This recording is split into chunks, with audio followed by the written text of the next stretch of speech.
We all love seeing Agile take flight, become more successful, become more pervasive and common. But one of the downsides of that is that in order to stand out and continue your career, you're going to need to actively work on staying competitive. How do you do that? Well, that's this week on the Badass Agile podcast.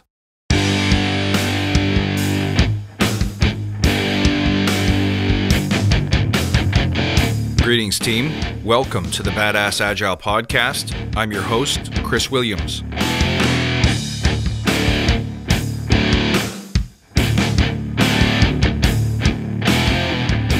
Well, greetings, everybody. Welcome to my place. Hey, hope you had a great week. Hope you're out there crushing it, killing it. Listen, if you want to have a bright, fulfilling career, you can't just stand around chasing certifications, reading books on Agile, and doing what everyone else is doing. You are going to have to find a way to make and keep your distinction. And that's not going to be easy. That takes continuous, intentional work. So let me explain to you some of the things I want you to do so that you're constantly moving forward, evolving, creating spaces, niches, and opportunities for yourself. But first, let's remember why we're here. You know this by now. Say it with me. To create an elite tribe of leaders who truly serve their clients and communities by doing what matters and what works. Relentlessly chasing value and excellence like a badass. There's so many resources out there about what you need to do to be agile, but we're focused on who you need to become in order to lead teams. So let's hammer down those fundamentals to create a truly unique and powerful force in this industry. If this helps you, do me a favor, tell a friend. And hey, come join us in the Facebook Badass Agile Listener Lounge. Free access to previews, discussions, and that ever-important tribe. You can find the link in the show notes below.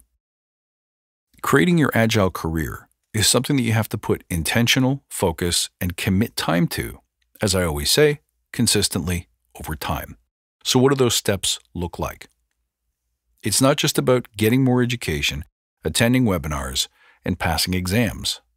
Because if you do that, all you've got is the same knowledge that pretty much everyone else in your space has.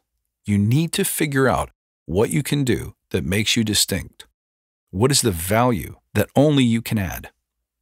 What is the opinion or insight that only you can bring? What is the skill set that you have uniquely developed that makes you special to a certain kind of customer? The problem with chasing certifications is that you're running with the pack. You're chasing sameness. So when an employer or a potential customer, partners, colleagues, employees are choosing you, why would they choose you over your nearest competition? You got the same attributes, you got the same resume, you got the same skill sets. You're parroting the script. And why do we do that? We do that because we try to create a persona, to build a resume, to build a skill set, to build an offering that pleases the greatest number of people. Don't do that. The minute you've locked yourself into the idea that you need to be able to work for anyone, anywhere, anytime, you're dead. If you want to create distinction, you need to figure out what specific niche of people you are going to appeal to. Here's how you do that. Number one, if you're not already doing this, get in the conversation. Be on forums. Be in meetup groups. Join webinars, but don't stop there. Make friends, make contacts, have interesting discussions. Reach out. Follow up and follow on afterwards. Connect on LinkedIn. Connect in person if you can. What I'm really talking about here is networking. Because in order to do what happens next, you have to be connected to people. You have to know what's going on. You got to have your finger on the pulse. You owe it to the industry and the customers that you serve to be up to date and informed. So joining the conversation, however you choose to do that, is critically important, and it's the first step. The second step is that as you're having those conversations, reserve 10, 15 minutes a day. You can do this in the car. You can do this on your commute. You can do this when everyone's gone to bed and you got half an hour of couch time. Shut the television off and think about, what are the gaps? What's everyone talking about? When you hear people say, I wish, I need, we could really use, what the world needs now. They're talking to you about problems worth solving. Make a note of it. Do you see patterns? Do some of those gaps really excite you? Are you uniquely qualified to fill those gaps? Because in addition to your Agile knowledge, you have some other skill set that is the master key to unlock those problems that people continue to struggle and be stuck with. Are you an Agile coach and a golf pro? If so, there's a bunch of problems that you, I'm willing to bet, are uniquely qualified to solve that most others are not. Are you a developer who loves fashion? Guess what? There's a unique intersection of skills and passions that will allow you to solve problems that most other people can only kick at. And it's that unique intersection that creates what I call your voice, your unique value, those things that you can do that nobody else can do. And because they're related to your passions, your gifts, your skills, your background, you can do them faster and better than anyone else. Does that make sense? Because you get up and you live this stuff and you love this stuff. You don't even have to try. You just do. Hell, you'd be doing this stuff in your spare time anyway, wouldn't you? So the sooner you figure out what your unique voice is, the sooner you can pump it out into the world, start conversations, lead solutions, serve people, which is my next point, offer value.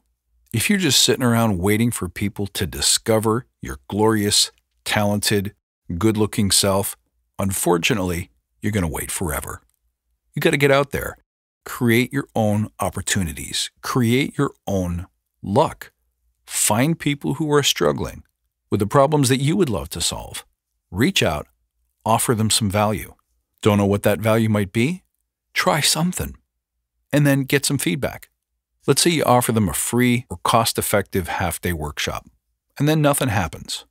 The relationship doesn't grow. The conversation doesn't continue. Ask them, what would it take to make this even more valuable, to make this a no-brainer for you? Ask those questions.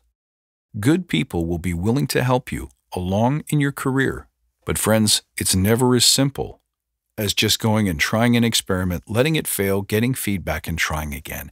You have to be continuously looking forward. What might the future look like? Where's this all going? Without a single bit of proof, without a single bit of insight to simply imagine.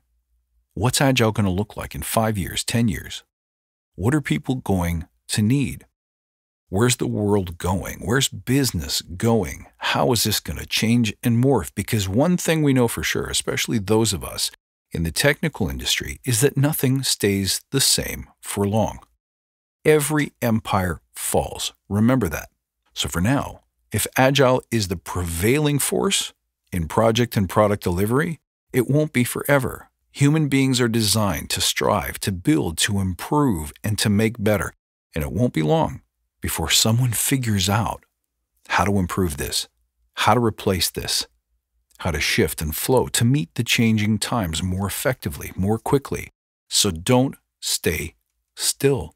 And finally, I offer this last piece of advice. As I said in the beginning, the last thing you want to do is the same thing that everyone else is doing. When you see things clustering and piling up as trends, when you see everyone tending or magnetizing towards the same attitudes, actions, mindsets, and practices, go the other way. When you see the whole audience nodding their heads up and down, you're seeing people getting too comfortable. Rock the boat, shake things up, speak your mind, sharpen that voice. Dissent, break things on purpose, do the unexpected. You never know what might break open for you. Start practicing these for yourself, but also share. Teach this to your teams, to your fellow man, to your friends inside and outside of Agile, and let me know what happens for you. Folks, thank you very much for listening, for being true believers, for being my tribe of badass Agile maniacs. I love you all, and please reach out at badassagile.com. You can also find me on Twitter at badass_agile. I look forward to seeing you next time. And until then, stay badass.